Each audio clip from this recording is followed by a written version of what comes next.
Hello दोस्तों, मेरा नाम रोहित और स्वागत है आप सभी को अपने यूट्यूब चैनल बीसी सेंटर में। तो आज की इस वीडियो में आपको हम बताने वाले हैं जो रांची यूनिवर्सिटी में एग्जाम हुआ था कॉमन कोर्सेज 5 का mathematical and computational thinking analysis का। ठीक है, ये सेट 1 है, यानी कि जो फर्स्ट सीटिंग में वो एग्जाम हुआ था उसका हम आज आंसर की बताने वाले हैं। ठीक है, उसके बाद फिर मैं बताऊंगा जो सेकंड सीटिंग में एग्जाम हुआ था उसका आंसर की। ठीक है, यहाँ पे देख सकते हो 2024 में पेपर हुआ, यानी कि आज ही के दिन हुआ है। सेशन 22 से 26 है। FYUGP सेमेस्टर 2 का समय 3 घंटा मिला था। Mathematical computational thinking analysis CC paper 5 ये सेट 1 है। सेट 1 का मतलब फर्स्ट सीटिंग का पेपर है। ठीक है, फुल मार्क्स आपका 100 नंबर है।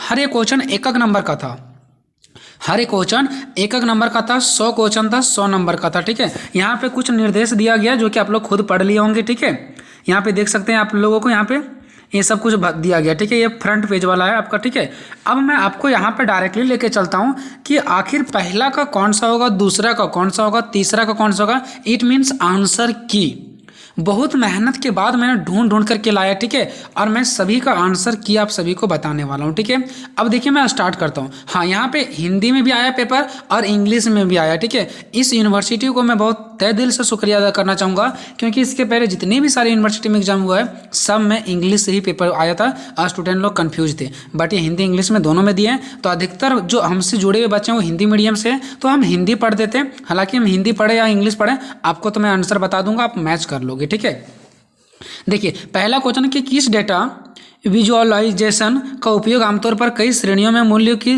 तुलना करने और समय के साथ रोजाना दिखाने के लिए किया जाता है। तो ये आपका जो पहला है ना दोस्तों, इसका होगा बार चार्ट। ठीक है, तो पहला का ऑप्शन नंबर आपका ये होगा बार चार्ट। ठीक है, उसके बाद चलते हैं क्वेश्चन नंबर दूसरा में बताया गया है कि प्रवृत्ति को इंगित करने वाला रेखा के साथ दो संख्यात्मक चर के बीच सहसंबंध दिखाने के लिए कौन सा डेटा विजुअलाइजेशन सबसे उपयुक्त है। तो ये जो आपका दूसरा है इसका करेक्ट आंसर हो जाएगा सी दोस्तों, स्कैटर प्लॉट। ठीक है, स्कैटर प्लॉट हो जाएगा। ठीक है, दूसरा का आपका करेक्ट आंसर हो जाएगा सी।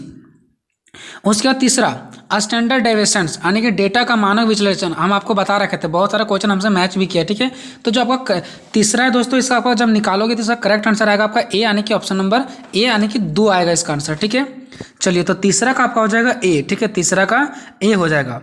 उसके बाद चौथा नंबर में चलते हैं। तो चौथा नंबर में बता रहा है कि दो वितरणों की भिन्नता का गुणांक क्रमशः 55 और 65 है। उनके मानक विचलन क्रमशः 22 और 39 है। उनके अंक गणितीय माध्य क्रमशः है। अंक गणितीय माध्य निकालना। ठीक है, तो ये आपका चौथा का करेक्ट आंसर हो जाएगा ए, यानी कि 15 और 20। ठीक है, ऑप्शन नंबर ए हो जाएगा इसका। ठीक है, अगर इस पेपर का PDF लेना चाहते हो तो डिस्क्रिप्शन में ये टेलीग्राम का लिंक है, आप जाकर के जुड़ जाए उसमें। ठीक है, टेलीग्राम का लिंक मैंने दे दिया डिस्क्रिप्शन में दोस्तों। वीडियो बहुत जल्दीबाजी में बना रहा हूँ, वहाँ पे मैं आंसर की वगैरह भी डाल दूंगा टेलीग्राम ग्रुप में वगैरह। ठीक है, तो देखिए क्वेश्चन नंबर चलते हैं पाँचवा की ओर। तो पाँचवा में क्या है दोस्तों, डेटा 7, 9, 11, 13, 15 का मानक विचलन क्या है। ठीक है, तो आपका हो जाएगा ए, इसका 2.4 हो जाएगा। पाँचवा का ए हो जाएगा 2.4। देखिए दोस्तों, पेपर जल्दबाजी में बना रहे हैं, क्योंकि कोई भी चीज़ों का खुशी थोड़ा एक अलग मोमेंट होता है पेपर का आंसर की बनाने में। ठीक है, इसलिए थोड़ा सा जल्दी में वीडियो बना रहा हूँ ताकि आप लोग देख पाओ इसको। ठीक है, अधिक से अधिक दोस्तों में शेयर कर दें, बहुत मेहनत लगाए। नेक्स्ट है छठादी किसी वितरण का प्रसरण 81 है और विचरण का गुणांक 30% है, तो माध्य क्या होगा। तो इसका आपका करेक्ट आंसर हो जाएगा दोस्तों बी हो जाएगा। ठीक है, यानी कि 30, इसका क्या हो जाएगा बी हो जाएगा। ठीक है, उसके बाद सातवां नंबर यहाँ पे डेटा सेट दिया गया 6, 5, 3, 4 पॉइंट में 6.5, 3.4, 8.6, 2.9 का माध्यक निकालना है। ठीक है, मैं आप सभी को बता रखा था कि माध्यक सिलेबस में नहीं लेकिन दे सकता है। ठीक है, मीडियन तो मैंने आप सभी को बता रखा था, तो इसका ये हो जाएगा 4.95। उसके बाद नेक्स्ट है क्वेश्चन नंबर 8। एक वितरण की माध्यिका और SD क्रमशः 20 और 4 है। यदि प्रत्येक आइटम को 2 से बढ़ाया जाता है तो नई माध्यिका और SD क्या होगी। तो आठवां जो है इसका आपका करेक्ट आंसर हो जाएगा दोस्तों सी, यानी कि 22 और 4। ठीक है, आठवां का आपका क्या हो जाएगा सी हो जाएगा 22, 4। ठीक है, उसके बाद 9 नंबर में हम लोग चलते हैं। 9 नंबर में बताया जा रहा है कि आंकड़ों का प्रसरण जैसे 2, 4, 6, 8, 10 है, तो ये आंकड़ों का प्रसरण आपको निकालना है। ठीक है, तो इसका आपका जो करेक्ट आंसर हो जाएगा सी हो जाएगा 8। ठीक है, इसका आंसर क्या हो जाएगा दोस्तों सी हो जाएगा 8 हो जाएगा। जो भी दोस्तों ने ये पेपर को भेजा है, जो भी स्टूडेंट पेपर को भेजा है, उसको तहे दिल से शुक्रिया। उसके बाद 10 नंबर में बोल रहा है कि निम्नलिखित में से कौन सा सही है। ठीक है, निम्नलिखित में से कौन सा सही है, तो ए ऑप्शन नंबर आपका सही है, ए ऑप्शन नंबर। ठीक है, गणितीय माध्य, ज्यामितीय माध्य एवं हार्मोनिक माध्य। ठीक है, उसके बाद क्वेश्चन नंबर हम लोग 11 की ओर चलते हैं। ठीक है, 11 में बताया जा रहा है कि ये कार्ड निकालने के लिए अच्छी तरह से फेंटे गए 52 कार्डों के डेट का उपयोग किया जाता है। ठीक है, डेक का प्रयोग किया जाता है, ठीक है। लाल सूट वाला राजा मिलने की प्रायिकता क्या है? तो इसका आपका करेक्ट आंसर हो जाएगा दोस्तों ए हो जाएगा, ठीक है। इसका क्या हो जाएगा आपका ए हो जाएगा, सॉरी दोस्तों आपका बी हो जाएगा इसका, ठीक है। मैंने अभी देख लिया बढ़िया से इसको, बी हो जाएगा 1/26, ठीक है। 1/26 इसका आएगा 2/52, तो काट करके 1/26 आएगा, ठीक है। उसके बाद 12वां नंबर, अवलोकन को मापकर जानकारी प्राप्त करने की विधि जिसके परिणाम का घटित होना संयोगवंश होता है वो क्या कहलाता है? तो ये वो कहलाता है बी यानी कि बीटा प्रयोग, ठीक है। बीटा प्रयोग कहलाता है, ठीक है। तो आपका 12 का हो जाएगा ऑप्शन नंबर बी। उसके बाद नेक्स्ट हम लोग चलते हैं 13वां नंबर, ठीक है। 13वां नंबर में बताया जा रहा है कि यदि पहली घटना घटित हो चुकी हो उस स्थिति में दूसरी घटना की संभावना को इस प्रकार वर्गीकृत किया गया है। तो इसका जो आपका करेक्ट आंसर हो जाएगा 13 का, वो 13 का आपका बी हो जाएगा, ठीक है। संतर्षत संभाव्यता, ठीक है, संतर्द संभाव्यता। उसके बाद नेक्स्ट चलता है क्वेश्चन नंबर 14 की ओर। 14 में बताया जा रहा है कि एक यादृच्छिक प्रयोग के लिए सभी संभावित परिणामों को बुलाया जाता है। तो ये आपका हो जाएगा ऑप्शन नंबर इसका बी हो जाएगा, नमूना स्थान, नमूना स्थान, ठीक है। उसके बाद क्वेश्चन नंबर 15 संभावनाओं को दर्शाने के लिए उपयोग किए जाने वाले वेन आरेख में घटनाओं के नमूना स्थान को दर्शाया जाता है। तो ये इसका आपका हो जाएगा करेक्ट नंबर सी यानी कि आयत, रेक्टेंगल, ठीक है।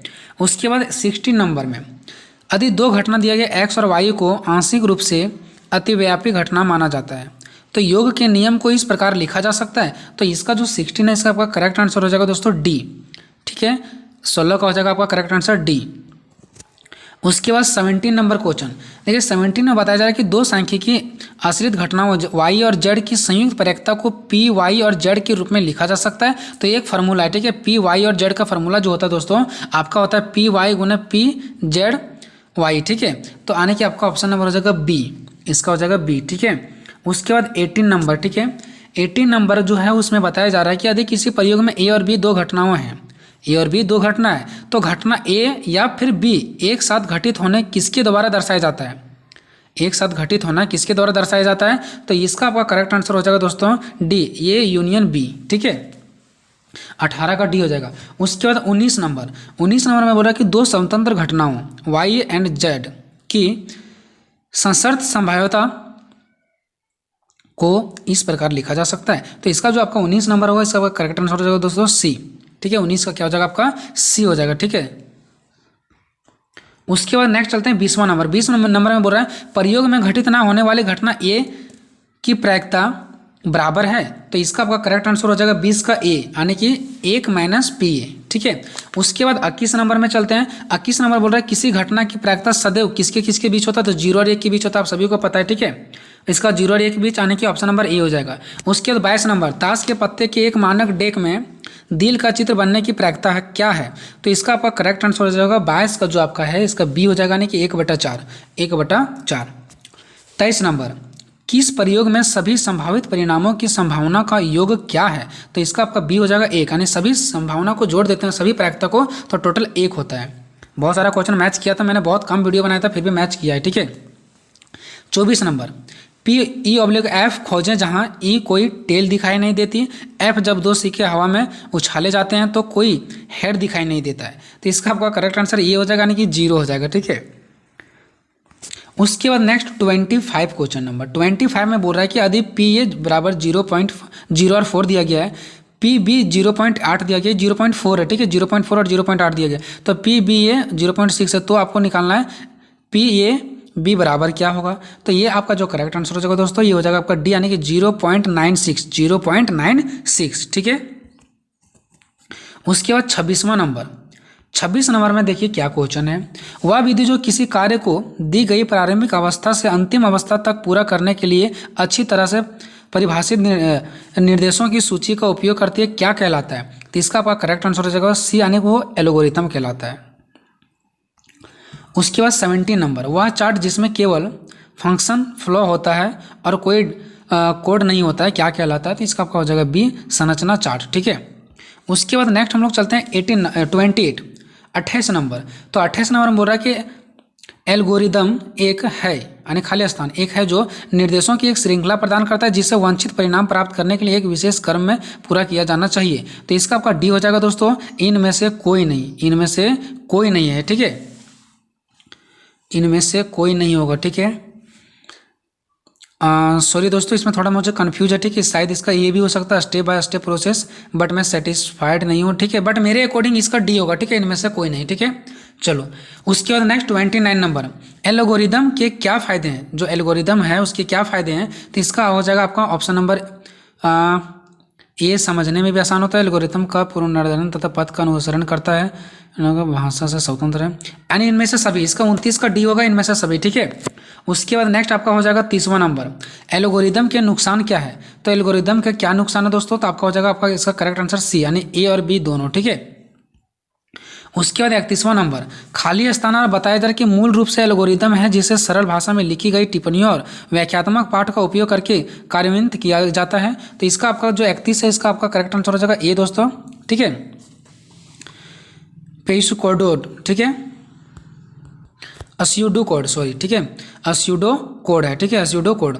उसके बाद नेक्स्ट है आपका 32 नंबर, यहाँ पे देखिए, फॉलो चार्ट एक प्रक्रिया का प्रोग्राम को समझाने के लिए विभिन्न प्रतीकों, आकृतियों और तीरों का उपयोग करके एल्गोरिदम का प्रतिनिधित्व है। तो ये आपका 32 नंबर जो है आपका दोस्तों, ठीक है, इसका जो आपका करेक्ट आंसर हो जाएगा दोस्तों, ये आपका हो जाएगा ये ग्राफिकल, ठीक है, ये क्या हो जाएगा आपका ग्राफिकल हो जाएगा, ठीक है।